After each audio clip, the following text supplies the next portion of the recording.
¿Cuánto les emociona la palabra de Dios? Bien, vamos a hablar continuar con el tema de señales de los últimos tiempos. ¿Cuántos saben que el Señor volverá a venir? ¿Hay alguien que está esperando su venida? A ver, en este lado hay alguien que está esperando su venida. Yeah.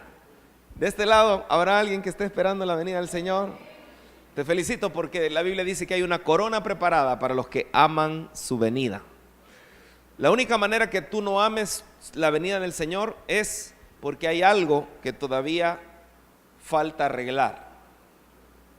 Y si te falta algo arreglar, arréglalo pronto, porque el día y la hora nadie lo sabe. Si hoy el Señor viniera, habría algo que estaría pendiente, o le has pedido perdón, no tienes nada de qué avergonzarte, o has perdonado a quien te ofendió. Eso es una buena pregunta. Debemos entender que el estar acá nos hace responsables como hijos de Dios, y no debes dilatar el tiempo pensando que el Señor se va a tardar, porque el día y la hora nadie lo sabe. Vamos a entrar en materia y para eso le voy a pedir que busque conmigo Mateo 24. Vamos a hablar de señales de los últimos tiempos. Mateo 24, versículos del 44 al 51. Vamos a leer Mateo 24, versículos del 44 al 51. Les pido que busquen en su Biblia para que verifiquen. Igual yo proyecto en la pantalla, pero para que usted verifique que es correcto lo que se está leyendo y que así dice la Biblia. Entonces vamos, el Señor habló sobre los últimos tiempos porque era un tema importante.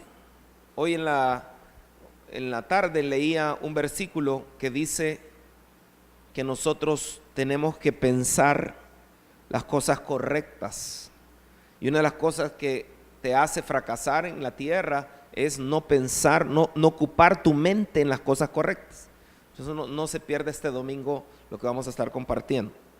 Pero dice Mateo 24: por tanto también vosotros estad preparados, porque el Hijo del Hombre vendrá a la hora que no pensáis. ¿Quién es pues el siervo fiel y prudente, al cual puso su Señor sobre su casa, para que le dé el alimento a tiempo?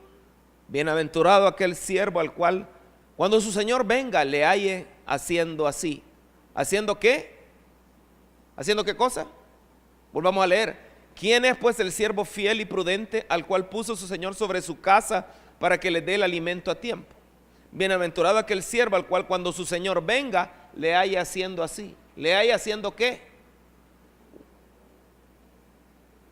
Siendo siervo, o sea, sirviéndole, siendo fiel, siendo prudente, estando preparado, pero también dice, le dé alimento a tiempo.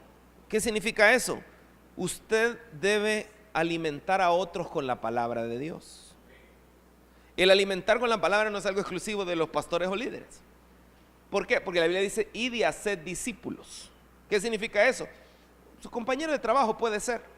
Usted es una persona puesta aquí en la tierra para edificar a otros. Entonces la palabra debe abundar en su corazón, en su alma, de tal manera que lo que usted hable sea de edificación. Eso es lo que el Señor espera. Le estoy interpretando lo que significa el ejemplo que el Señor estaba dando. Pero mire lo que dice: bienaventurado aquel siervo al cual, cuando su Señor venga, le haya haciendo así. De cierto digo que sobre todos sus bienes le pondrá. Dígale al que tiene al lado: hay recompensa. Hay recompensa. Pero si aquel siervo malo, y ojo, esta es una señal de los últimos tiempos, aquel siervo malo dijera en su corazón, eso está hablando de los que no esperan la venida del Señor. Ojo, no se distraiga por nada del mundo, porque esto es importantísimo. Pero si aquel siervo malo dijera en su corazón: mi Señor tarda en venir, ojo, es el otro tipo de persona, y comenzare a golpear a sus consiervos. Vamos a hablar de eso. Y aún a comer y a beber con los borrachos, o sea, volver al mundo. Eso es lo que está explicando. Vendrá el Señor de aquel siervo en día que éste no espera, y a la hora que no sabe, y lo castigará duramente, y pondrá su parte con los hipócritas. El no poner atención a esto te vuelve hipócrita. El tomar este lado. De los que dicen se tarda en venir, hipócrita. Comenzar a golpear, comer, vivir de una manera mundana. Hipócrita. ¿Por qué hipócrita? Porque es una cara en la iglesia y afuera es otra cosa. La palabra dice algo, él hace lo contrario. Quiere vivir a su manera, a su antojo, de una manera egoísta. Allí será el lloro y el crujir de dientes. Entonces Dios quiere evitar eso. ¿Puede orar conmigo brevemente así? Señor, háblame y ayúdame. No lo estoy oyendo. Ayúdame a esperar tu venida de todo corazón. No quiero ser hipócrita, sino un genuino hijo tuyo. Te amo, Señor. Amén. Ahora, otra señal entonces de los últimos tiempos es que dice, habrá gente que comenzará a golpear a sus consiervos. ¿Cómo golpear a sus consiervos? Usted debe entender que una señal va a ser gente que va a golpear a sus consiervos, es decir, a sus mismos hermanos. ¿Cómo puede alguien golpear a un consiervo? Ya vamos a ver cómo, pero quiero que se dé cuenta de un espíritu de crítica destructiva que se va a hacer evidente como señal de los últimos tiempos. Y hoy vamos a hablar de esto. ¿Y de dónde saca eso? Bueno, Judas lo explica una vez más. Él dice, lo golpeará. ¿Cómo puede uno golpear? ¿Será que físicamente lo golpea? No necesariamente, se va a dar cuenta. Hemos estudiado la carta de Judas, hemos estado estudiando esta carta, y aquí lo explica de una manera más detallada. La Biblia dice que dentro de las señales son como violentas olas del mar, se refiere a personas que arrojan la espuma de sus actos vergonzosos. Son como estrellas que han perdido su rumbo, condenadas para siempre a la más negra oscuridad. Pero mire lo que dice. Enoc, quien vivió en la 7ª generación después de Adán, profetizó acerca de estas personas. Dijo, escuchen, el Señor viene con incontables millares de sus santos para ejecutar juicios sobre la gente de este mundo. Declarará culpables a los seres humanos por todos los actos perversos que cada uno haya hecho, y a los pecadores rebeldes por todos los insultos que hayan dicho contra él. Pero ahora veamos el espíritu de crítica. Dice eso era el versículo 15. Veamos el versículo 16. Esta gente se queja de todo, lo vimos la vez pasada, y lo critica todo. Nota esto. Va a haber gente que no solo se queja de todo, sino lo critica todo.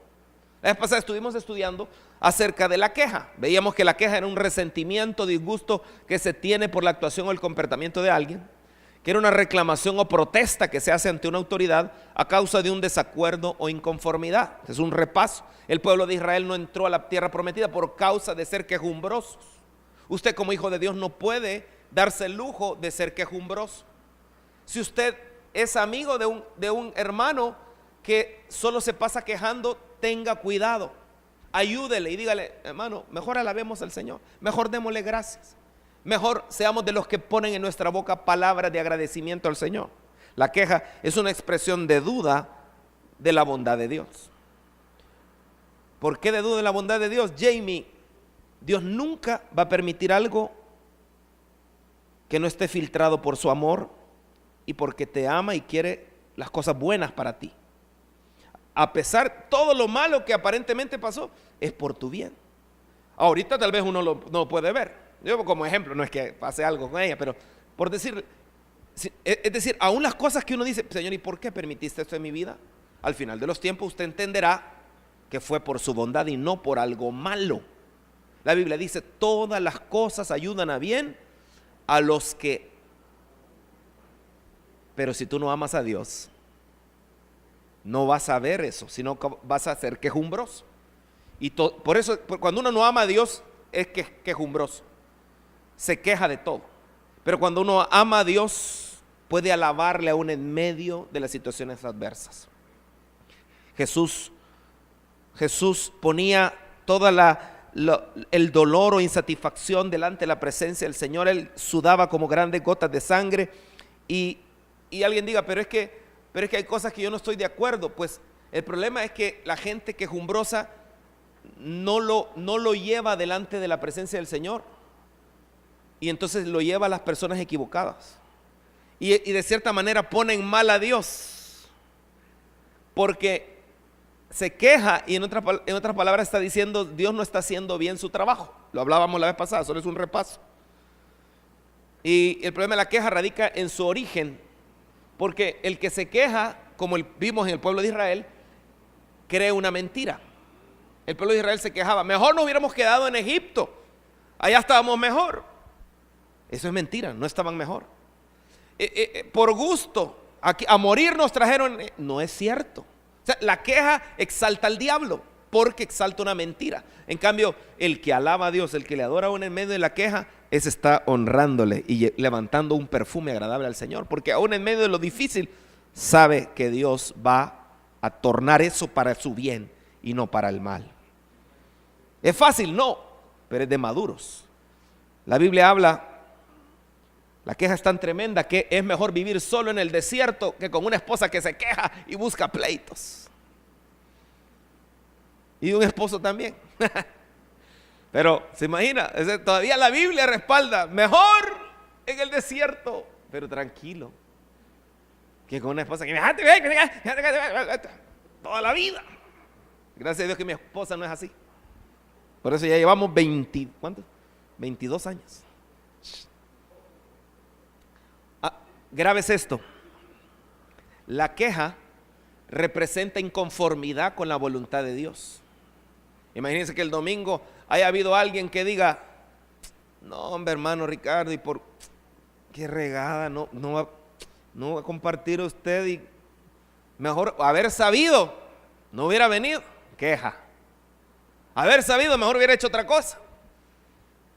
No se dispone, porque lo que sucede es que está viendo al vaso. Amado hermano, nosotros solo somos vasos. Dios usa a quien quiere. Él usa una burra si quiere. Pero cuando hay una persona que viene hambrienta, que ama a Dios, que viene dispuesta, que viene conectada con el Señor, Señor, no es la persona que está ahí. Eres tú, Señor, el que me va a hablar. Y si se dispone, Dios le habla. Porque Dios mira el corazón, Dios mira las intenciones. Por eso usted nunca se fija en el vaso. No, pero claro que alguien puede tener una afinidad y no. Pero si usted está dispuesto, al que tiene un corazón correcto, Dios lo va a bendecir siempre. Siempre va a sacar su porción. La queja nos habla del estado de nuestro corazón y nuestra estatura espiritual. Muéstrame a alguien que se queja mucho y te voy a mostrar un niño espiritual. Muéstrame a alguien que alaba en medio de la prueba y te voy a mostrar a alguien maduro. La queja así es. La queja, ¿por qué? Porque de la abundancia del corazón. Entonces, los últimos tiempos se van a caracterizar por gente que no domina su lengua. En otras palabras, que no ha guardado su corazón. Sobre toda cosa guardada, guarda, porque de él mana la vida, dice el Señor. El Señor te decía, cuando dice mana la vida, se está refiriendo a lo que hablas, porque el Señor decía: mis palabras son espíritu y son vida. Entonces, si algo tienes que guardar es tu corazón. ¿Qué significa eso? Si tienes resentimiento con alguien, arréglate. Si estás peleado, arréglate, porque tu corazón no está correcto. Si hay algo que no está bien, generalmente lo que critica va en función de la condición del corazón. Algo que odia, algo que no está de acuerdo. ¿Qué tan importante es esto? Que en Filipenses, ¿sabía usted que dice categóricamente: hagan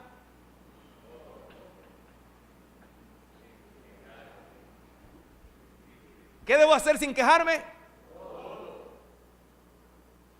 Y cuando me pone mi mamá a barrer, ¿eso lo incluye? Y cuando me pone a arreglar mi cuarto, amén, digan las mamás. Hagan.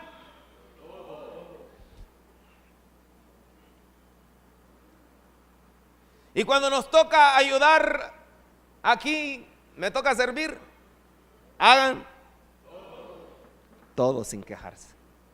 O si hay algo que le gusta al Señor, es alguien que, aunque tal vez haya prueba, dolor, tal vez estás con una situación, pasando una situación, pero tú estás sin quejarte, sin reclamar, sino confiando en el Señor. Y si somos sinceros, todos nos hemos quejado en algún momento, ¿verdad que sí? Sí, porque todos pasamos por niñez espiritual. Llega un momento donde, y tú puedes tener papás que se quejan de todo, que aquí en la iglesia se ven bien bonitos, pero en la casa y empieza la tantaleta a quejarse. ¿Por qué? Porque no están satisfechos con la voluntad de Dios. Entonces buscan culpables, buscan chivos expiatorios, buscan a alguien de quien hablar. Eso no es madurez. Una persona madura, y mire, dice, y sin discutir. Ahora digamos, repita conmigo, hagan todo sin discutir. O sea, primero, hagan todo sin quejarse, hagan todo. Qué nice, ¿verdad? ¿Se podrá? Habrá alguien que aquí esté y diga, eso dice usted, pero yo voy a hacer lo que a mí me dé la gana. No lo digo yo, sorry. Lo dice la bendita palabra del Señor, lo dice Dios. Una de las distracciones del diablo es poner la mirada en el vaso. Pero es absurdo poner la mirada. Es que el hermano dice, yo no soy el que digo. Lea la palabra. Yo solo soy un mensajero. Pero el Señor, usted tiene que ver lo que Dios le está diciendo. Es que tal vez lo dice porque... Lea la palabra. La Biblia dice, ustedes también deben estar preparados, porque el Hijo del Hombre vendrá cuando menos lo esperen. Ayúdeme a profetizarle el de la par, dígale, tienes que estar preparado. Tienes que estar, dígalo en serio, tienes que estar preparado. ¿Qué es la crítica? La crítica es analizar pormenorizadamente. Diga conmigo, pormenorizadamente. ¿Hay alguien que no sepa qué significa pormenorizadamente? No tenga pena. Algo y valorarlo según los criterios propios de la materia de que se trate. También significa hablar mal de alguien o de algo, o señalar un defecto o una tacha suyos. Pero mire qué interesante la crítica. Analizar pormenorizadamente algo y valorarlo según los criterios propios. ¿Qué es pormenorizar? Es describir o referir una cosa con todo detalle o minuciosamente. O sea que el que critica ve los detalles minuciosamente. Qué gordito está el pastor. En vez de clavarse en la palabra. Cuando alguien se me acerca que no me ha visto de hace ratos, lo primero es lo evidente, ¿verdad? Yo entiendo. Hay quienes me lo dicen por salud y tienen razón. Y créame que en el hotel lo que yo hice fue, me iba al gimnasio. Ahí tengo fotos para que vea. En la casa también tengo un elíptica. Lo ocupo una vez a la semana, pero lo ocupo. Entonces, el que critica,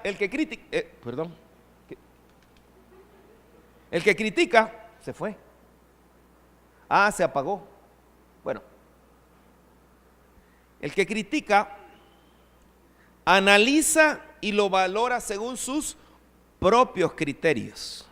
Ese es el problema. Cuando tú criticas, tu criterio es limitado. En cambio, ¿cómo es el criterio de Dios? Completo. Él conoce todas las perspectivas, todos los puntos de vista. En cambio, ¿cómo es mi criterio? Limitado. ¿Por qué no debo criticar? Y ya vamos a hablar de los dos tipos de crítica. Porque mi criterio es limitado. Mi criterio, vamos a la definición, perdón. Crítica es analizar minuciosamente, si usted quiere, según los criterios propios. Entonces, el problema es, si quiero hablar de basquetbol y hablo con Michael Jordan, con Kevin Durant, con qué sé yo, con Magic Johnson, ¿cree que me pueda hablar con detalle? Sí, porque su criterio es amplio, él puede criticar. Entonces, en la mayoría de cosas, cuando criticamos gente, muchas veces no sabemos el contexto como ha nacido, los papás que tuvo o no tuvo, abusos que pudo tener o no tener, descuidos que hubo, y entonces se forma una persona al final, llega esa persona a los 18 años, y es el producto de diferentes cosas. Entonces nosotros venimos y somos buenos para acabarnos, sin tener todo el criterio completo. Por eso es que la Biblia dice que debemos hacer todo sin criticar. Bueno, sin quejarnos dice, pero también dice la Biblia que en los últimos tiempos habrá gente que lo critica todo. Ahora, Proverbios 12:18 dice: algunas personas hacen comentarios hirientes, pero las palabras del sabio traen alivio. Una crítica, lo tremendo de la crítica es que puede herir a una persona, bonito o feo.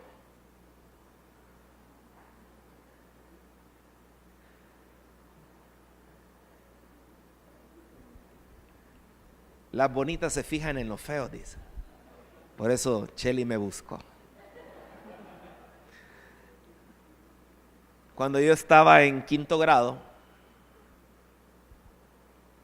hubo una compañera que me dijo unas palabras, me dijo algo, pasó y ella dijo, qué feo, viéndome a mí, qué feo. Y entonces yo le contesté, es que no se ha visto en un espejo, le dije yo. Niños. Después, ella se fue a correr a la maestra y la maestra me regañó, me llamó la atención. Pero en realidad hay palabras que aparentemente no son insignificantes, pero en el fondo hieren tu corazón y te marcan. Los hijos de Dios tenemos que entender que no somos llamados a criticar. Hubo un pastor que lo pusieron a predicar bien jovencito, y mientras predicaba, él estaba súper nervioso, era su primera vez, el pastor lo puso a predicar. Un mensaje de media hora, empezó a hablar tan rápido que se lo acabó en 18 minutos. Y estaba predicando y dice que de repente dijo una frase, el Señor te conocía desde antes que existieras. Y por ahí vio que la gente medio reaccionó y dijo, por aquí voy bien.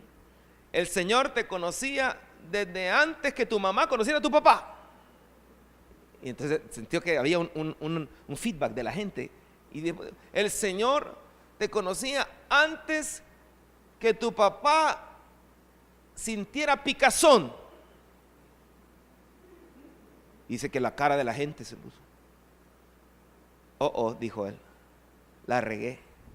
Entonces toda la gente al final del culto le llegó a saludar y todo. Era un niño, o sea, jovencito. Pero una hermana que sí le dijo, mira, qué rápido predicaste, no se te entendió nada y deberías buscar algo más que hacer porque nunca vas a llegar a ser un predicador. Ese muchacho fue herido por esas palabras,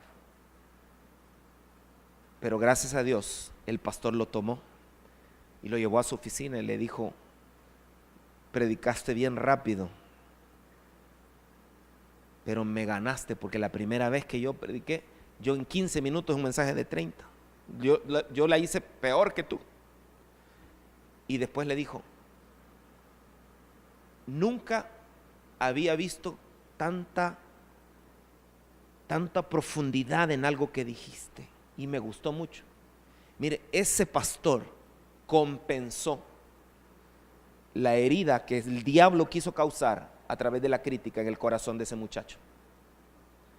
uno le da mucho valor a las palabras de la gente, aunque al parecer no fuera así, pero uno le da mucho valor en lugar de darle valor a lo que Dios dice. Por eso es que nosotros no debemos ser críticos. ¿Y sabe qué pasó?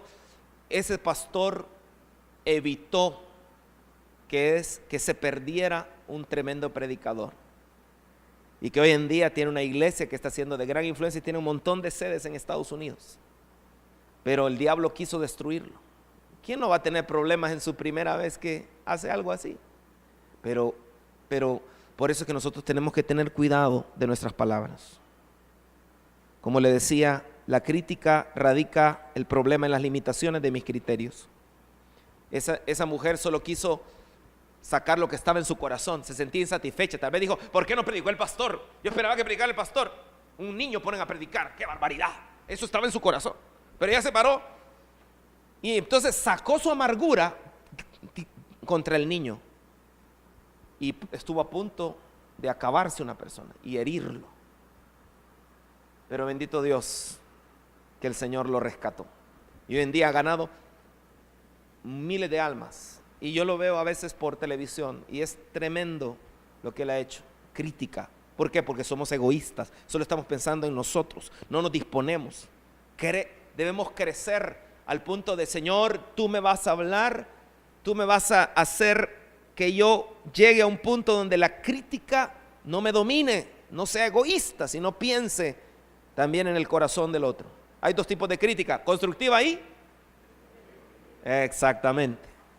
La Biblia dice en Eclesiastés 7:5: es mejor ser criticado por un sabio que alabado por un necio. Hay crítica que sí te va a ayudar, porque la diferencia está en la intención del corazón. Hay gente malintencionada y hay gente con buenas intenciones. Obviamente, cuando la Biblia habla de los que lo critican todo, tienen un corazón malo. De hecho, la Biblia habla mucho de la crítica constructiva. Dice la Biblia que si desprecias la crítica constructiva, acabarás en pobreza y deshonra, y si aceptas la corrección, recibirás honra. La misma palabra puede ser una crítica constructiva para ti. Cuando Dios te está hablando algo para que edificarte, y si tú tienes un buen corazón y tal vez el Señor te está criticando de una manera constructiva y tú lo recibes como de parte de Dios, tú vas a crecer. Pero si tú miras al vaso, miras al hombre y dices: no, a saber, y no miras a Dios, entonces acabarás en pobreza y deshonra. Dios, ¿cuántos han recibido una crítica constructiva en su vida? ¿Verdad que ayuda?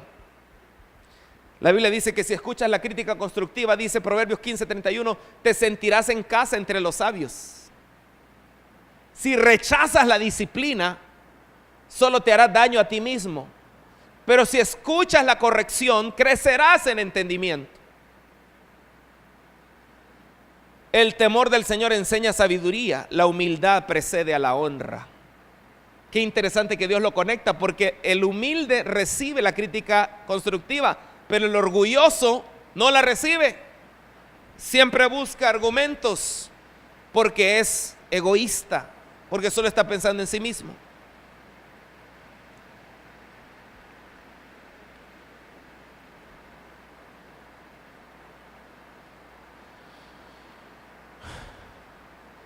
El consejo oportuno es precioso como manzana de oro en canasta de plata. La crítica constructiva es para quien la escucha como un pendiente u otras joyas de oro. Tal vez no te regalaron joyas que se las puedes comprar a mi suegro a buen precio, pero tal vez tus padres te dieron buenos consejos. Tal vez un mentor te dio buenos consejos. Tal vez un consejero te dio un buen consejo. Valóralo, porque para la palabra de Dios eso vale más que tengas aretes de oro, diamantes. Un consejo a tiempo, una crítica constructiva es como un pendiente, joyas de oro. Los mensajeros confiables refrescan como la nieve en verano, reviven el espíritu de su patrón. Oiga, un consejo te revive. No hay nada más inteligente que congregarse, porque aquí recibimos el consejo de la palabra, y si el Señor nos critica, nos habla, es para construir, para edificar en nosotros. Quien se niega tercamente a aceptar la crítica será destruido de repente sin poder recuperarse. Si de repente haces algo malo y alguien te lo dice, sé humilde para recibirlo. No de una vez lo rechaces, sino sé lo suficientemente humilde para entender que Dios probablemente te está hablando para evitarte un mal.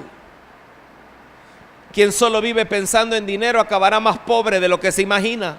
El tiempo te demostrará que vale más una crítica sincera que un elogio. Puede ser que alguien te diga, porque lo conecta con el dinero, alguien te diga: ¿ya viste mi nuevo carro? Sí, ¿y cómo lo sacaste? Me metí a una deuda de un interés bien bajo. ¿Y cuánto vas a pagar? 20%. ¿Y ya viste cuánto vas a pagar a la larga? Vas a pagar el doble del carro. Sí, pero si es que si no es así, no saco carro. Pero tal vez puedes sacar una opción más que no te esclavice a la deuda. No, pero es que además a mí me gusta y no oye crítica constructiva y se deja ir. El tiempo demostrará que vale más una crítica sincera que un elogio.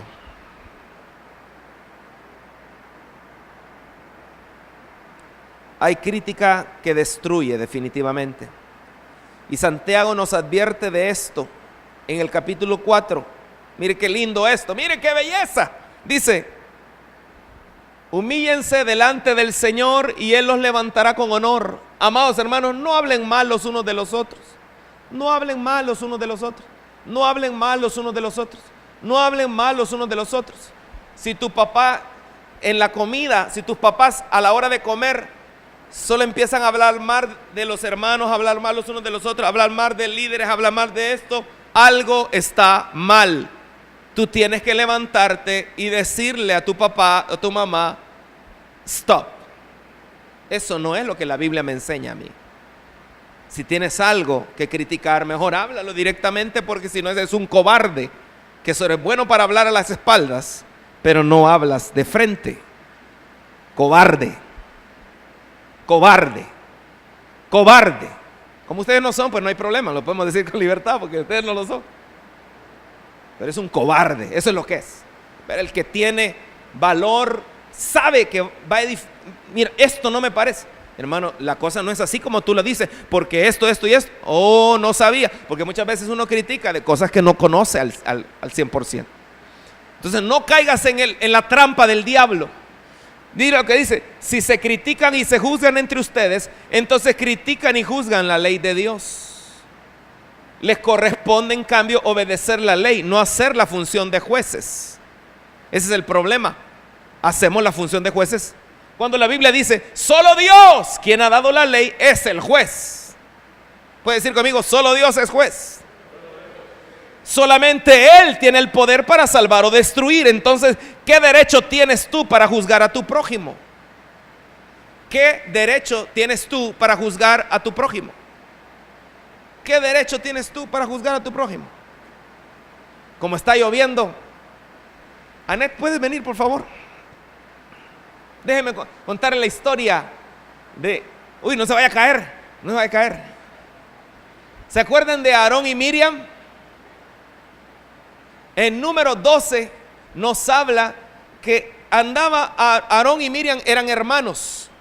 Entonces iban caminando. Hola, Miriam. Hola, ¿qué tal? ¿Ya viste con quién se casó Moisés? Ay, sí, yo no sé cómo pudo. Es que qué tremendo, vea vos. Increíble. Pero si ¿Qué le pasó? la bicha es fea. Vea, Excusita. creí que solo yo lo pensaba. No, hombre, si te está a la vista de todos, tan excusita. Qué pena. ¿Cómo se pudo fijar en una cosita? No lo sé, pero quizás hay que decirle, ¿o no? En cambio, habían otras cositas bien bonitas. Se fija en una cosita. Pobrecito. No, qué terrible, es que no sé. Y además, ¿Qué le pasó? si Dios nos usa a nosotros también. Pues sí, ¿Por qué Moisés? no sé, ¿Verdad? no lo sé. Pero, ¿verdad que te usa a ti? Pues sí, a veces. Y a mí también, bueno, a veces. Porque ¿quién es Moisés? Si nosotros también la podemos hacer. Sí, nosotros podemos. Vamos a decirle, ¿verdad? Va. Vamos, vamos. Un aplauso para Annette. Y dice que criticaron a su hermano. Pero mire lo que pasó. El Señor les habló. Escuchen lo que voy a decir. Si hubiera profetas entre ustedes, yo el Señor me revelaría en visiones, les hablaría en sueños, pero no con mi siervo Moisés. De toda mi casa, él es quien yo confío. Yo le hablo a él cara a cara, con claridad y no en acertijos. Él ve al Señor como él es. Entonces, ¿por qué no tuvieron temor de criticar a mi siervo Moisés? Él les pregunta, ¿por qué no tuvieron temor de criticar? Si algo tienes que tener tú es temor de criticar. Y dice, el Señor estaba muy enojado con ellos y se fue. Usted puede buscar en su casa número 12:1 y el 2, donde está lo que dramatizamos un poquito con Annette. Ahí está. Pero mire lo que dice. Cuando la nube dejó de estar encima del tabernáculo, ahí estaba Miriam con su piel tan blanca como la nieve leprosa. La crítica tuvo un efecto en Miriam. ¿Qué le pasó a Miriam? Se quedó leprosa. Cuando Aarón vio lo que había pasado con ella, clamó a Moisés: oh mi Señor, por favor no nos castigues por este pecado que tan neciamente cometimos. ¿Cuál fue el pecado que cometieron neciamente? Criticar al siervo del Señor. Según esto, según las palabras de la Escritura, criticar es pecado y es necedad. Ellos criticaron al siervo de Dios. Y dijeron, no, es pecado y necedad. ¿Sabe quién está ahí en pantalla? Pablo. Y Pablo escribió en su carta, Pablo recibió críticas. Es que somos buenos para hablar. Y sobre todo hablamos de cosas que no conocemos a profundidad. Y Pablo decía, no soy libre, no soy apóstol. Él tuvo que en su carta hablar sobre esa crítica. No he visto a Jesús nuestro Señor. Sé que lo criticaban porque era un apóstol a los gentiles. Criticaban su apostolado. Criticaban. Y le dijo, no son ustedes el fruto de mi trabajo en el Señor. Criticaban su obra. Aunque otros no me reconozcan como apóstol, mire la crítica, para ustedes sí lo soy, porque ustedes mismos son el sello de mi apostolado en el Señor. Les decía a los queridos, esta es mi defensa contra los que me critican. Y él tuvo que seguir diciéndoles, ¿acaso no tenemos derecho a comer y a beber? Le criticaban al punto de decir, no tenemos derecho a viajar acompañados por una esposa creyente como hacen los demás apóstoles y Cefas y los hermanos del Señor. Criticaban sus viajes. ¿Ya se dio cuenta? Y no tengo derecho a viajar. Lo criticaban por los viajes. Lo criticaban porque llevaba a la esposa. Lo criticaban porque comía y bebía. Dice, o sea, no tenemos derecho. O es que solo Bernabé y yo estamos obligados a ganarnos la vida con otros trabajos. Criticaban lo que hacía. Y le dice Pablo, ¿qué soldado presta servicio militar pagándose sus propios gastos? ¿Qué agricultor planta un viñedo y no come de sus uvas? ¿Qué pastor cuida un rebaño y no toma de la leche que ordeña? No piensen que digo esto solamente desde un punto de vista humano. ¿No lo dice también la ley? Porque en la ley de Moisés está escrito, no le pongas bozal al buey cuando trilla. ¿Acaso se preocupa Dios por los bueyes? O sea, lo criticaban. O le dice más bien por nosotros. Por supuesto que lo dice por nosotros, porque cuando el labrador ara y el segador trilla, deben hacerlo con la esperanza de participar de la cosecha. Si hemos sembrado semilla espiritual entre ustedes, será mucho pedir que cosechemos de ustedes lo material. O sea, a Pablo lo criticaban por un montón de cosas, incluyendo por las ofrendas o por los diezmos. Será mucho pedir, decía él. Porque yo me imagino que el corazón de Pablo, que era hacia la gente, le dolía de oír esas críticas y lo que la gente murmuraba y hablaba. Si algún papel tenían los fariseos cuando vino Cristo, era criticar todo lo que Jesús hacía. Como hijo de Dios, tengo una responsabilidad Daniel era alguien que nos dio un ejemplo de no criticar. Aarón y Miriam criticaron a la mujer cusita. O sea, fue racismo definitivamente, porque ella era negrita. ¿Usted cree que el salvadoreño es racista? ¿Es criticón del color de la piel? Algunos no, pero hay algo en la sangre que hemos notado a través de las diferentes generaciones que nos hace ver mal. A veces una experiencia te hace volverte criticón. ¿Crees que todos son así? Porque alguien te trató mal y ya criticas, y que estos cortas a todos con la misma tijera. ¿Será que nosotros debemos ser gente criticable? ¿Que nos critiquen? Hay crítica que puede ser constructiva, pero debemos ser gente que tenemos que tener un testimonio como Daniel. Dice la Biblia que Daniel, los administradores y altos funcionarios, comenzaron a buscar alguna falta en la manera en que Daniel conducía los asuntos de gobierno, pero no encontraron nada que pudieran criticar o condenar. Era fiel, siempre responsable y totalmente digno de confianza. Como hijos de Dios, si tú tienes algo de qué criticar a alguien, no lo hables con otro, háblalo con esa persona.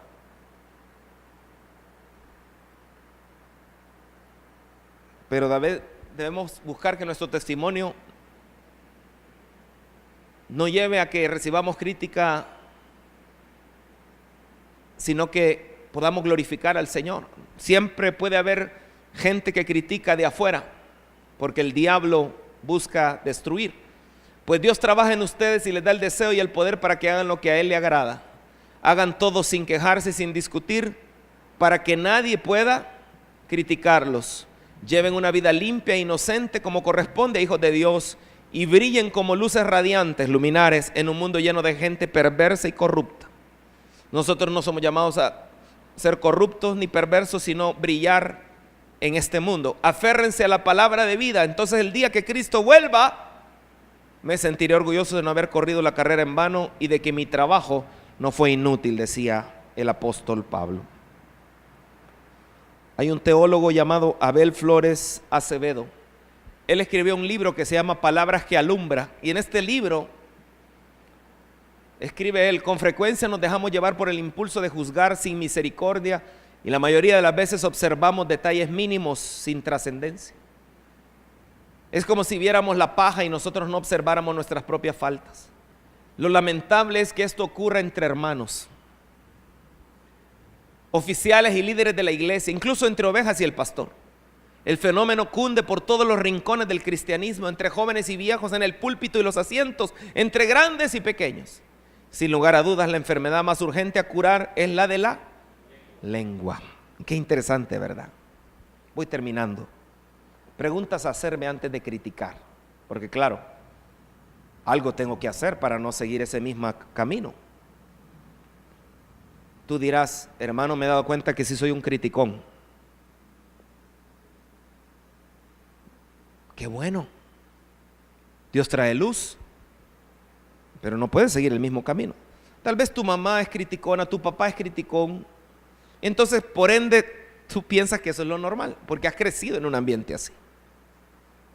Pero ahora que vas a la palabra y conoces a tu verdadero Padre, dices: yo no soy de eso. Yo soy del reino de Dios. Mi ciudadanía es celestial. ¿Cuántos tienen pasaporte celestial? Antes de criticar, pregúntate: ¿lo que voy a decir es verdadero? O sea, ¿te consta a ti? ¿Tienes pruebas de eso? ¿Te consta verdaderamente? Es que fulano de tal es un gran adúltero. ¿Tienes pruebas? Sí, tengo pruebas, vaya. Bueno, ¿tienes pruebas? Entonces, y edifica lo que vas a decir.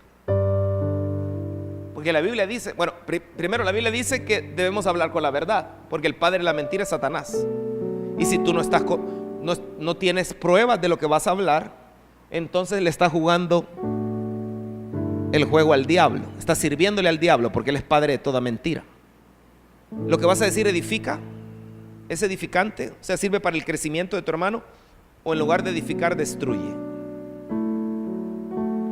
¿Es necesario lo que tienes que decir? Recuerdo cuando una persona, yo lo busqué para ayudarle a alguien, y esta persona, cuando le mencioné a quien necesitaba ayuda, me dijo: no, pero es que este es así y así, y de la iglesia fue así, así. Y yo le dije: yo cumplí con mi labor de hacerle saber la condición de él actual, que necesita trabajo. Y entonces cambió su crítica. Dame el número, pues. Y le llamó y lo contrató. Hasta la fecha, yo nunca he dicho nada, ni lo voy a decir, porque no, de nada sirve. O sea, no es necesario, porque si lo digo puede causar malestar de esa persona hacia la otra. Entonces, un hijo de Dios debe aprender a guardar secretos.